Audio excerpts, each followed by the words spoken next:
In the spring of 597 BCE, the air over Jerusalem hung thick with smoke and dread. A young priest named Ezekiel clutched the scrolls of his ancestors as Babylonian soldiers dragged him from his home. The city's walls, once unshakable symbols of divine protection, now trembled under the siege engines of King Nebuchadnezzar, a conqueror who had turned empires to dust. This was not just the fall of a city. It was the unraveling of a people's identity. The Babylonians stripped the temple of its gold, its sacred relics, its soul. Thousands were marched into exile, farmers, warriors, children, and Ezekiel, a man who would become the unlikeliest of prophets. In a foreign land, under a foreign sky, he would witness something that defied reason, a vision so explosive, it would redefine faith itself. Over the next episodes, we'll decode Ezekiel's apocalyptic visions, wheels of fire, valleys of dry bones, and a God who abandoned his own temple. But tonight, we begin with his darkest hour, by the banks of the Kabar River, where despair turned to revelation, and where heaven tore open. Section 1, Exile and Calling. Let's set the stage. The year is 597 BCE, a decade before Jerusalem's final fall. Nebuchadnezzar had already conquered the northern kingdom of Israel a century earlier, scattering its 10 tribes into oblivion. Now, Judah faced the same relentless foe. The Babylonian king installed a puppet ruler, Zedekiah, on Judah's throne, but it was a hollow gesture. The real power lay in Babylon, and to ensure loyalty, Nebuchadnezzar deported a wave of Judah's elite, priests, nobles, artisans, nearly 10,000 people, according to the biblical record in 2 Kings, chapter 24. Ezekiel was among them, a priest from a lineage dedicated to serving in the temple, now torn from that sacred space and marched 900 miles eastward to a strange land. They settled by the Chebar River, a canal in the vast irrigation network of Babylon, near the city of Nippur. Imagine it! A community of exiles, displaced and disoriented, living in mud brick houses along a waterway far from home. The temple, the center of their worship, was a distant memory. The land promised to Abraham, the covenant that defined them, seemed lost. For Ezekiel, a priest without a sanctuary, this must have been a personal as well as a communal crisis. What did it mean to serve God when the holy place itself was out of reach? 5 years pass. It's now 593 BCE. Ezekiel is 30 years old, the age when a priest would typically begin his full temple duties, had he remained in Jerusalem. Instead, he's in Babylon, among a people wrestling with guilt, fear, and fading hope. Some clung to the belief that God would rescue them soon, that their exile was a brief punishment. Others wondered if God had abandoned them entirely. It's in this moment of tension that everything changes. On the 5th day of the 4th month, in the 5th year of the exile, as Ezekiel later records, the heavens open. Here's how he describes it in the first chapter of his book. I looked, and I saw a windstorm coming out of the north, an immense cloud with flashing lightning and surrounded by brilliant light. Picture the scene through Ezekiel's eyes. He's by the river, perhaps alone, when a storm brews on the horizon. But this is no ordinary storm. The wind howls, the sky cracks with light, and from the chaos emerges something unimaginable. He writes, the center of the fire looked like glowing metal, and in it were 4 living creatures. These beings defy description, each with 4 faces, a human, a lion, an ox, and an eagle. Each with 4 wings, their legs straight like pillars, their feet gleaming like burnished bronze. These creatures move in perfect unison, darting like lightning, never turning, as if guided by an unseen will. And then, Ezekiel sees more, beside each creature was a wheel intersecting a wheel. These wheels shimmer with eyes all around their rims, spinning and shifting as the creatures move. Above them, a vast expanse sparkles like ice, and higher still, a throne of sapphire blazes with divine radiance. Seated there is a figure, glowing like fire and amber, surrounded by a rainbow-like brilliance. Ezekiel falls to his face, overwhelmed, and realizes he's witnessing the glory of God. This vision is one of the most extraordinary in all of Scripture. It's cosmic, chaotic, almost otherworldly. Scholars have debated its meaning for centuries. Some see it as a glimpse of God's heavenly court, the cherubim guarding his throne, a tradition rooted in ancient Near Eastern imagery. Others note its parallels to Babylonian art, winged beings and divine chariots, suggesting Ezekiel adapted the symbols of his captors to proclaim God's supremacy. But for Ezekiel's audience, the exiles, the message was clear: God was not confined to Jerusalem. His throne moved. His power reached even here, to the banks of the Chebar. And then, God speaks. In chapter 2, a voice from the throne calls out, "Son of man, stand up on your feet, and I will speak to you." The phrase "Son of Man" echoes throughout Ezekiel's book, over 90 times. It's a humble title, meaning human one, a reminder of Ezekiel's frailty before the divine. A spirit lifts him up, and he hears his commission: "I am sending you to the Israelites, to a rebellious nation that has rebelled against me." God doesn't sugarcoat it. The people are stubborn, defiant, a house of rebellion. Whether they listen or not, Ezekiel's job is to speak.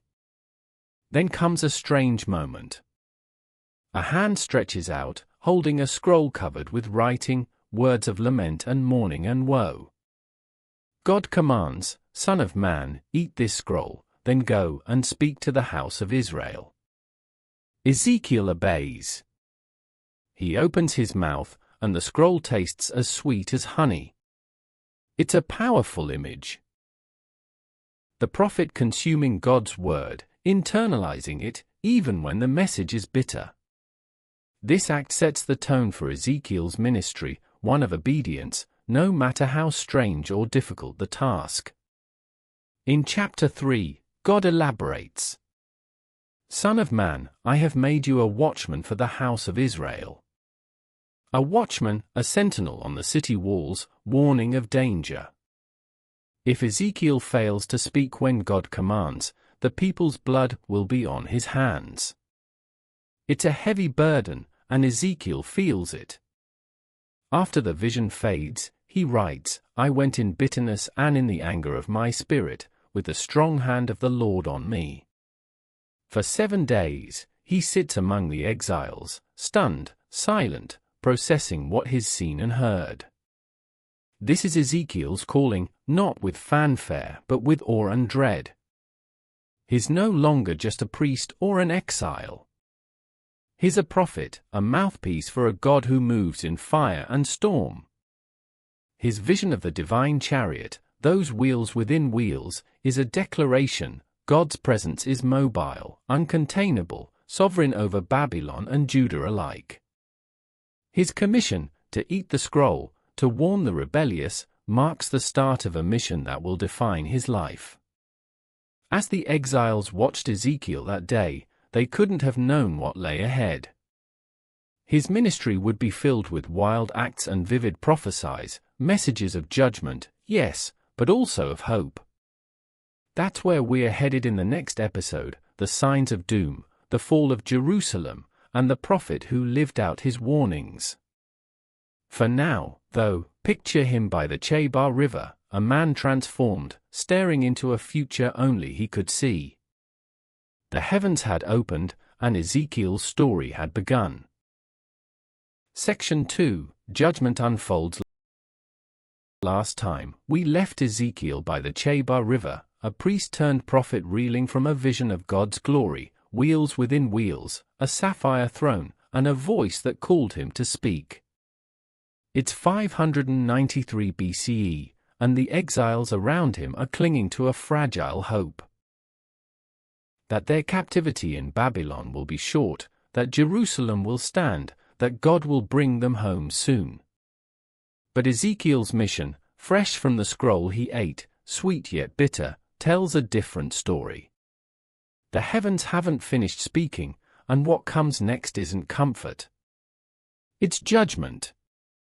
Today, we'll walk through the next phase of Ezekiel's ministry, from chapter 4 to chapter 24 of his book, a relentless cascade of warnings, strange acts, and visions that paint a grim picture of Jerusalem's fate. Let's begin where Ezekiel does, just after his call. The year is still 593 BCE, 5 years into the exile that began when Nebuchadnezzar deported Judah's elite in 597. Back in Jerusalem, King Zedekiah rules as a vassal, a puppet king under Babylon's thumb. The city's walls still stand, the temple still functions, and many of the exiles believe it's only a matter of time before they return.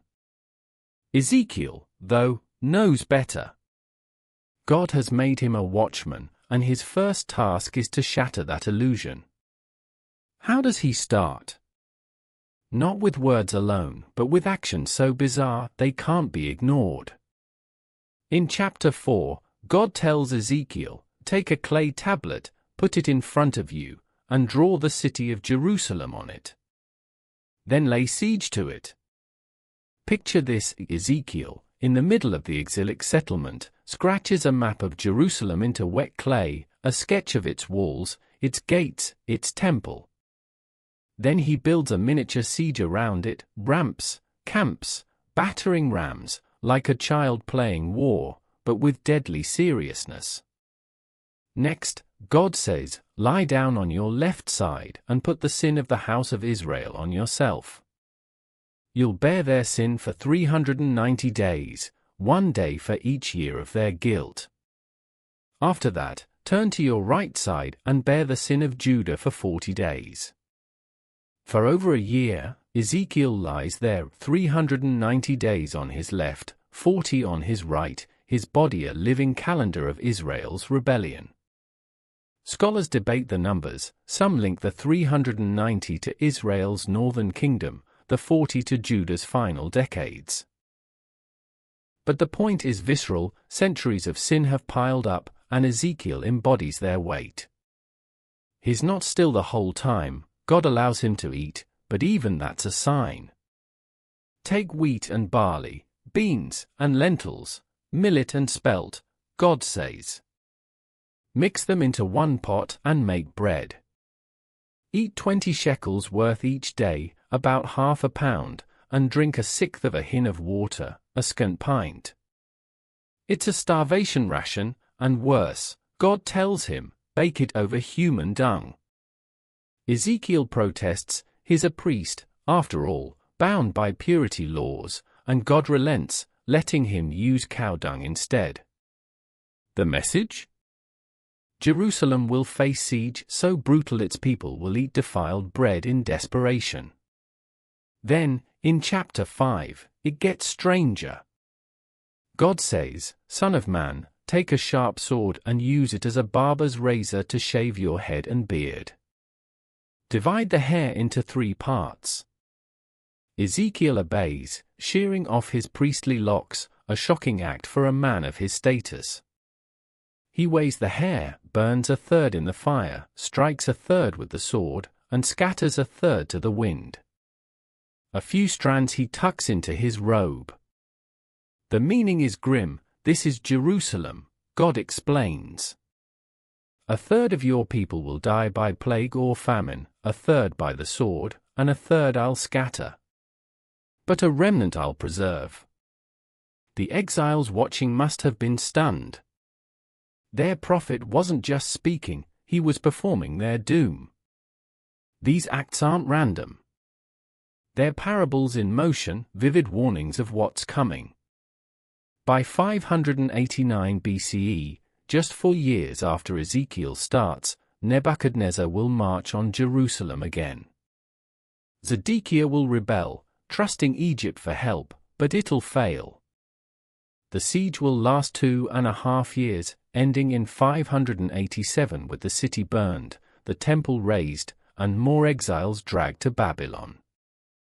Ezekiel's clay tablet, his shaved head, his starvation diet, they're previews of that horror, delivered years in advance. But the signs don't stop. In chapters 6 and 7, Ezekiel turns to words. Prophesies against Judah's high places, the hilltop shrines where idolatry thrived. I will stretch out my hand against them, God declares, and make the land a desolate waste. Chapter 8 takes us deeper. Ezekiel's spirit is lifted by God and carried to Jerusalem, where he sees a vision of the temple defiled, idols, priests worshipping the sun, women mourning the pagan god Tammuz. In chapter 9, executioners march through the city, slaying the guilty, while a man in linen marks the foreheads of the faithful to spare them. It's a chilling scene, a divine courtroom in action. Then, in chapter 10, the unthinkable happens. The glory of God, the same radiant presence Ezekiel saw by the Chebar, arises from the temple's inner sanctum. The cherubim, the wheels, the throne, they move to the threshold, then to the east gate, and finally out of the city. Chapter 11 confirms it. The glory of the Lord went up from within the city and stopped above the mountain east of it. God's presence, the heart of Israel's identity, abandons Jerusalem. For the exiles, this was the ultimate judgment. Without God's glory, the temple was just stone. The prophecies pile up. In chapter 12, Ezekiel acts again. Pack your belongings for exile, son of man, and go out at dusk while they watch. Dig through the wall and carry your things through it. He does it, a one-man drama of deportation. This is a sign, God says. The prince in Jerusalem will try to flee, but he'll be caught. Sure enough, in 587, Zedekiah will bolt through a breached wall, only to be captured, blinded, and chained. Ezekiel's suitcase and hole in the wall predict it all. Chapters 13 to 23 hammer the point home. False prophets are condemned, those promising peace when there's none. Judah's leaders are like wolves tearing their prey. The people are compared to an unfaithful wife, chasing lovers in Egypt and Assyria. In chapter 16, God recounts Israel's history as a rescued orphan turned adulteress, a searing metaphor of broken covenant. Chapter 23 doubles down, personifying Jerusalem and Samaria as sisters Oholibah and Oholah, shameless in their idolatry. The language is raw, unrelenting, meant to shock. Then, in chapter 24, the axe falls.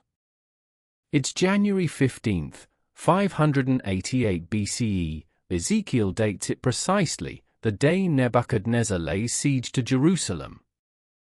God says, "Son of man, write down today's date, because the king of Babylon has begun his attack." He gives a parable, a pot filled with meat, boiling until the bones burn, a symbol of Jerusalem's destruction. That same day, Ezekiel's wife dies suddenly. God tells him, "Don't mourn, no tears, no rituals." This is how the exiles will lose the delight of their eyes, the temple, and not mourn, because the guilt is too great. Ezekiel obeys, a silent prophet amid his grief, a mirror of the numb despair awaiting his people. This is judgment unfolded, 24 chapters of warnings, signs, and visions, all pointing to 587 BCE, when Jerusalem falls. Ezekiel's acts, lying on his side, shaving his head, digging through walls, aren't madness, they're God's megaphone.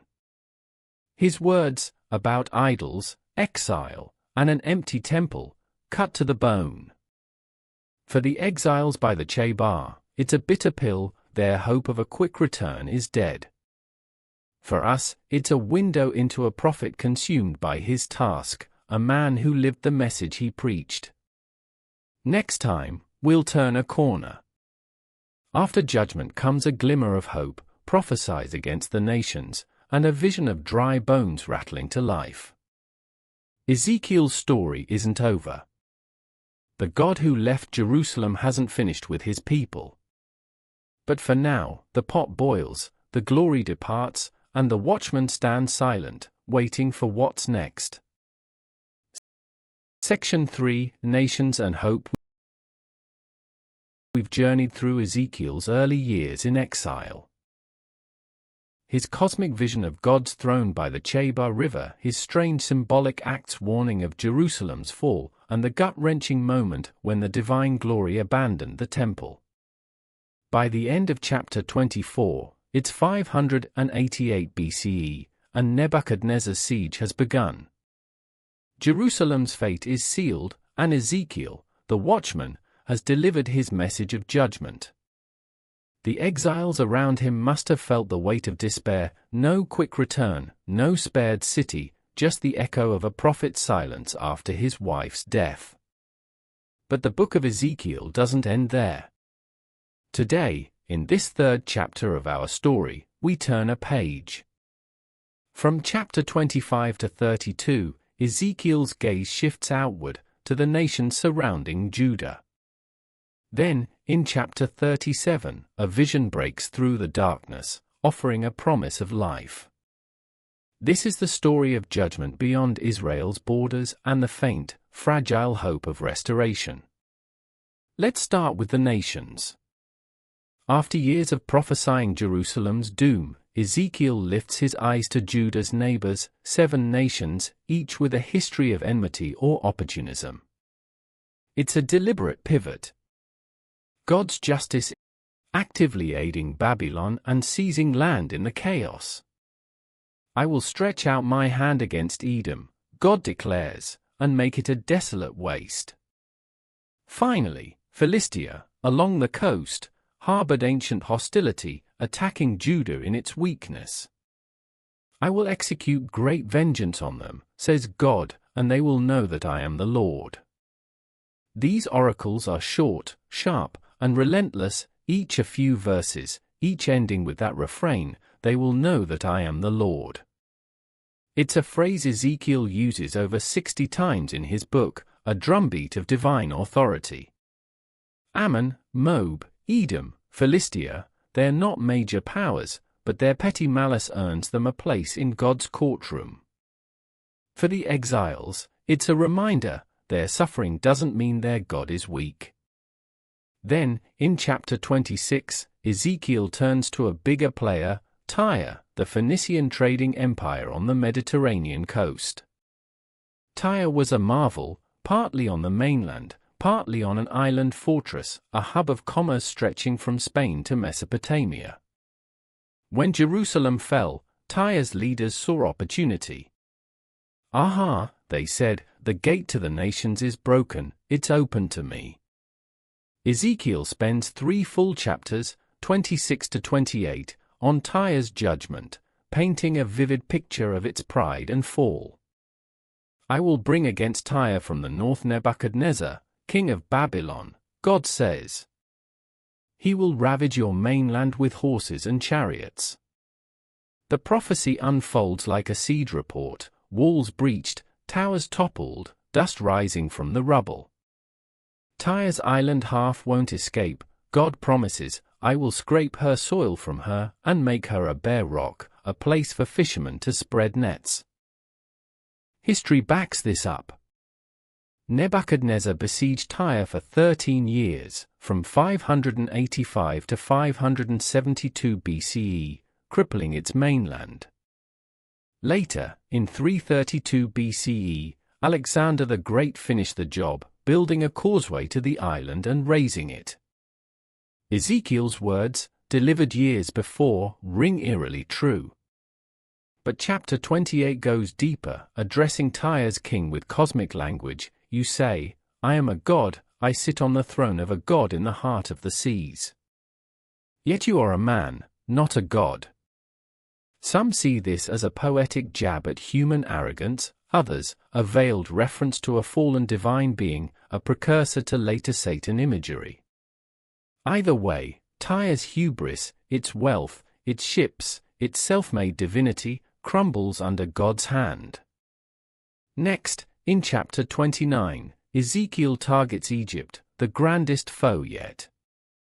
Egypt's judgment spans chapters 29 to 32, a sprawling indictment of a nation Judah often trusted in vain. Pharaoh Hophra, ruling in Ezekiel's day, promised aid against Babylon but failed to deliver. God calls him the great monster lying among the Nile's channels, a crocodile thrashing in shallow water. I will put hooks in your jaws, God says, and drag you out with all your fish. Egypt's punishment? I will make the land a desolation for 40 years, and scatter its people among the nations. Then, a remnant will return, but as a lowly kingdom, never again a superpower. Scholars debate that 40 years, it's symbolic, perhaps, of a generation humbled. History shows Egypt weakened after Babylon's rise, its glory fading.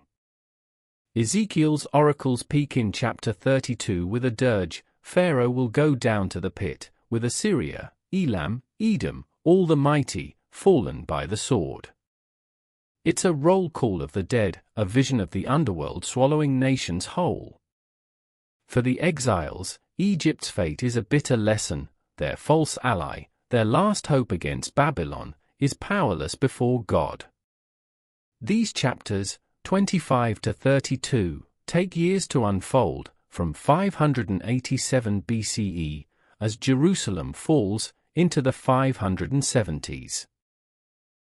They're a bridge between judgment and hope, showing God's reach beyond Israel.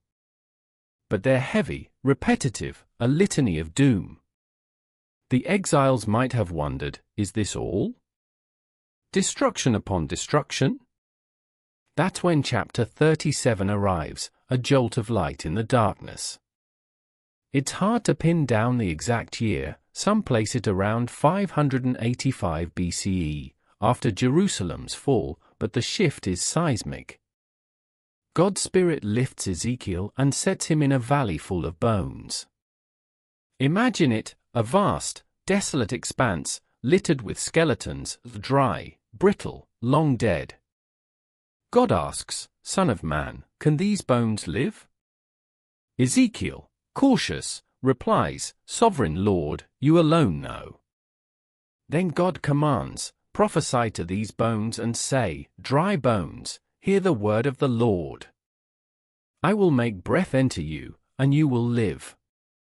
Ezekiel speaks, and a sound erupts, a rattling, clattering chaos as bones snap together, sinews stretch, flesh creeps over them.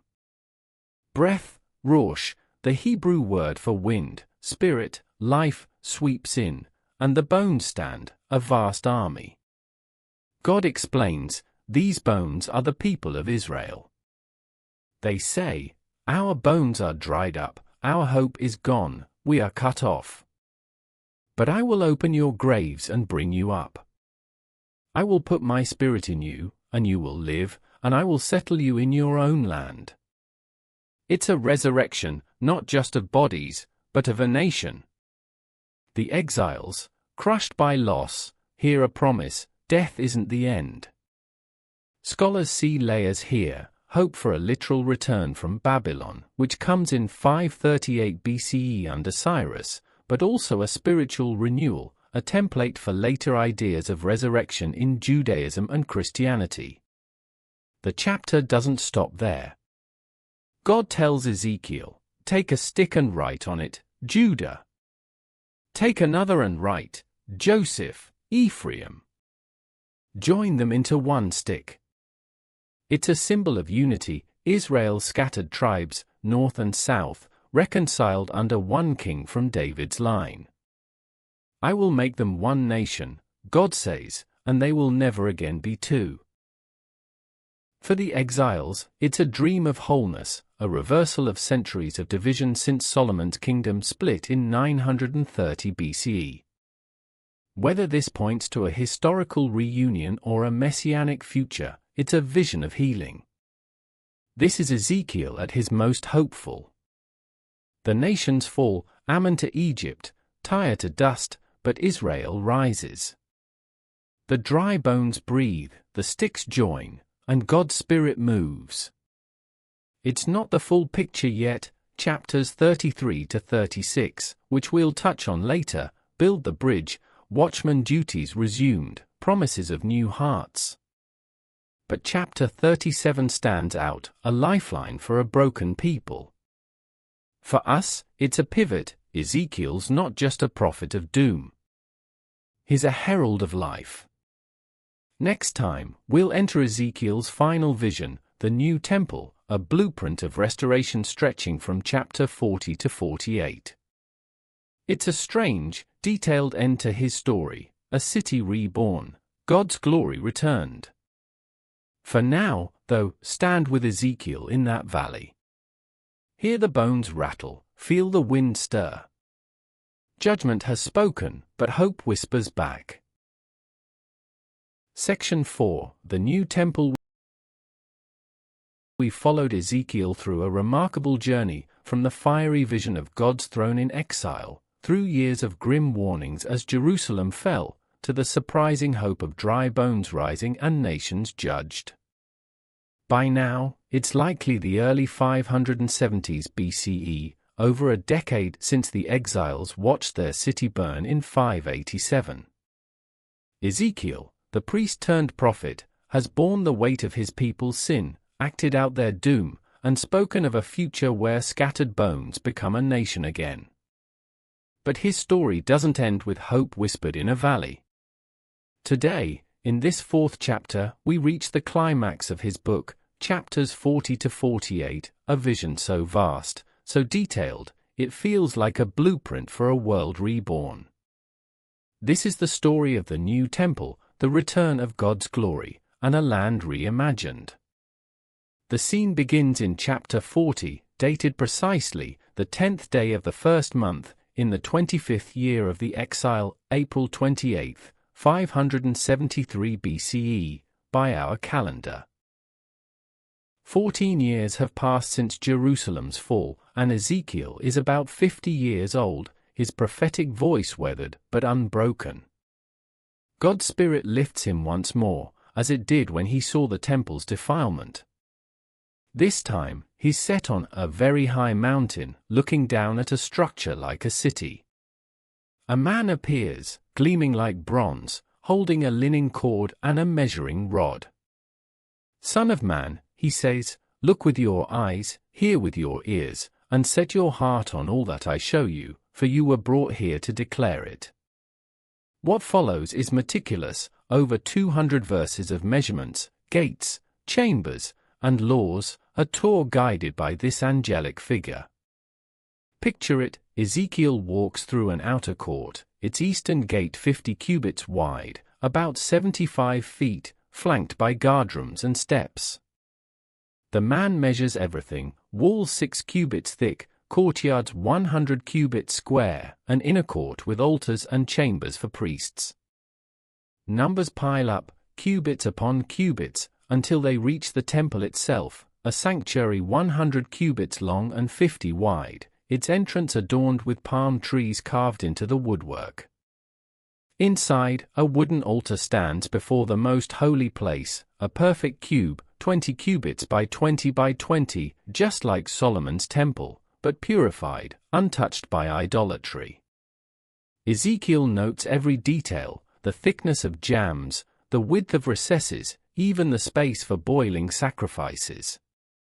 It's less a vision than an architect's plan, delivered in real time. But this isn't just about brick and stone. In chapter 43, the vision turns radiant.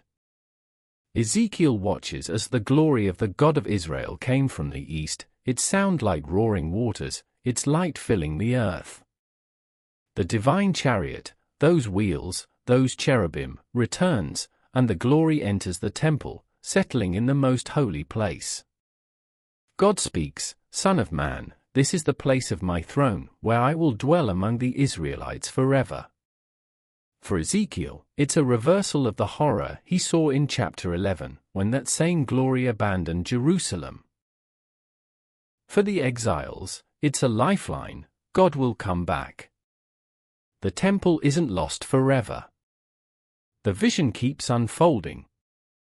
In chapter 44, God lays down rules: only Zadokite priests, descendants of a faithful line, can serve here, wearing linen, not wool, to avoid sweat defiling the sacred space. Foreigners are barred from the sanctuary, a stark contrast to past corruption.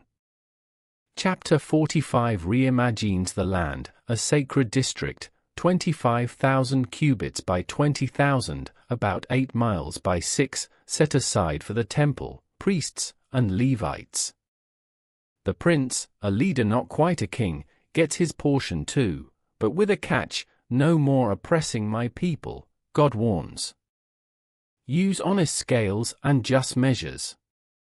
It's a society reordered, cleansed of greed and injustice.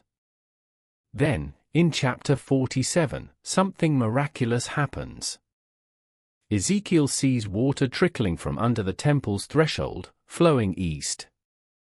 The man leads him along it, measuring as it deepens, ankle-deep at 1,000 cubits, knee-deep at 2,000, waist-deep at 3,000, until it's a river too wide to cross.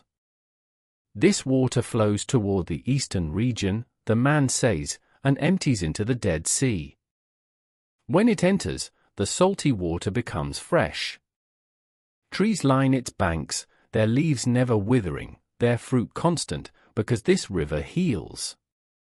Fish swarm where the Dead Sea once lay barren, a lifeless salt pit transformed into life. It's an ecological resurrection, a vision of creation renewed from the temple's heart. Chapter 48 completes the picture: the land divided among Israel's 12 tribes, north to south, Dan, Asher, Naphtali, and so on, with Judah and Benjamin framing the sacred district.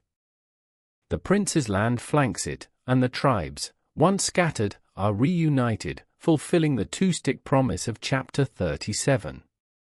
The vision closes with a city near the temple, 18,000 cubits around, about 5 miles, its 12 gates named for the tribes, Reuben, Judah, Levi, and the rest. Its name? The Lord is there, in Hebrew, Yahweh Shammah. 9 chapters end on that note. God's presence, restored. This vision is staggering, both in scope and specificity. Scholars wrestle with it. Is it literal, a plan for a third temple never built? The measurements are exact, yet no such structure rose after the exiles returned in 538 BCE. The second temple, finished in 516, was modest, nothing like this. Some see it as symbolic, a spiritual ideal, God's kingdom breaking into history.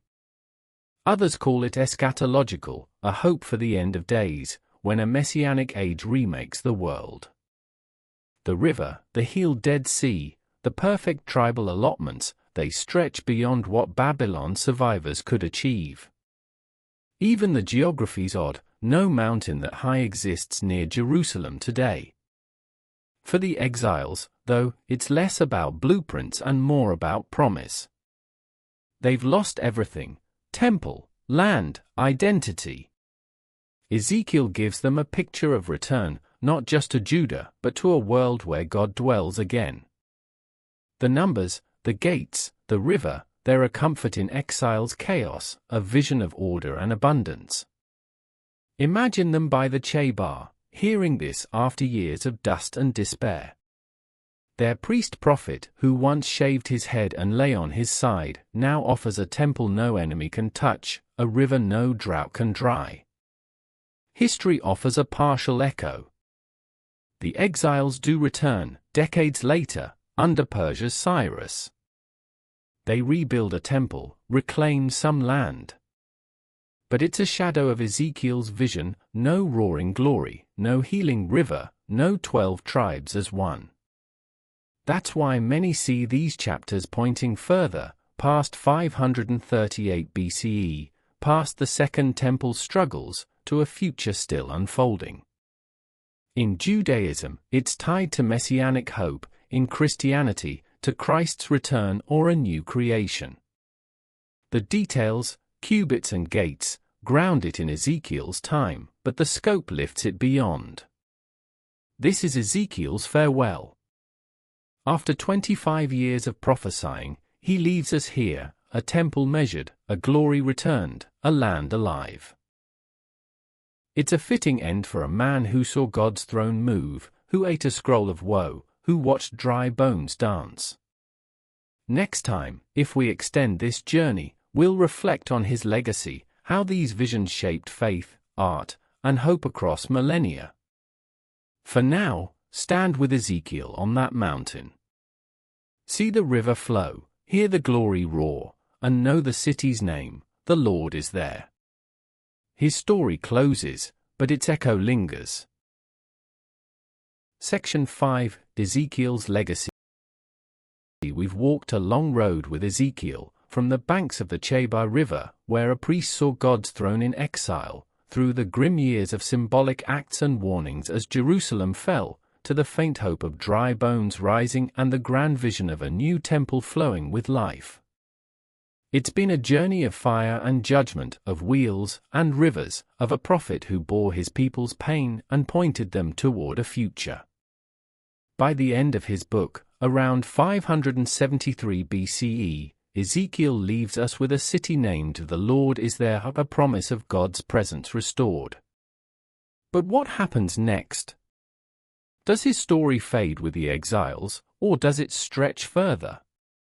Today, in this final chapter, we explore Ezekiel's legacy, how his words and visions shaped faith, culture, and hope across centuries, from ancient Judah to our world today.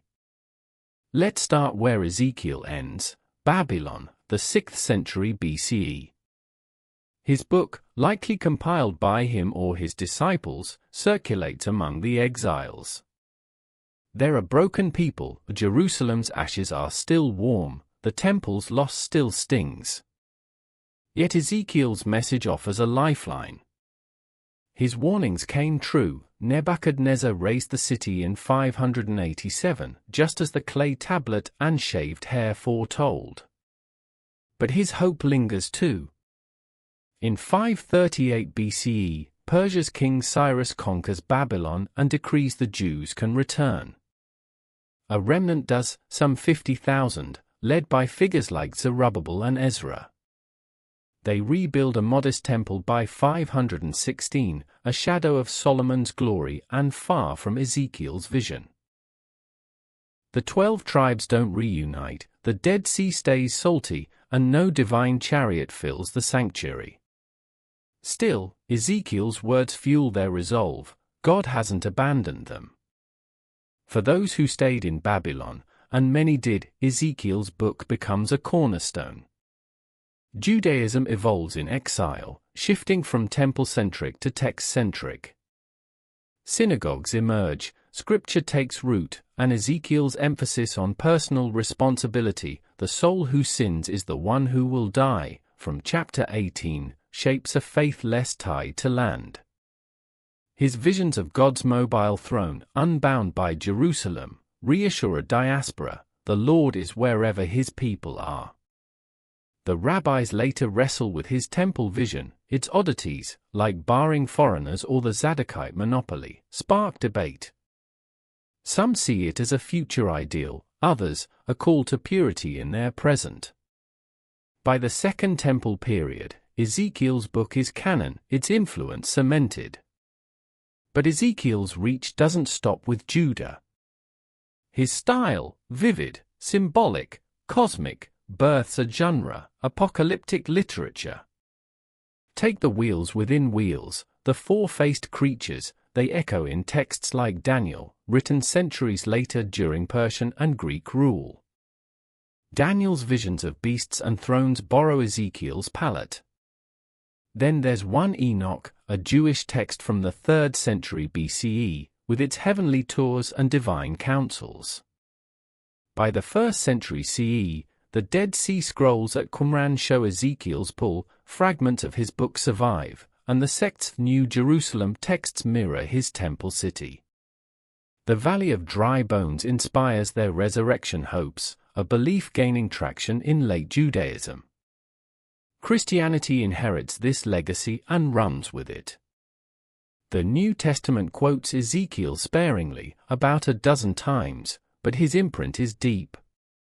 In the Gospel of John, Jesus echoes chapter 34's shepherd imagery, God as the true shepherd, gathering his flock after false leaders fail.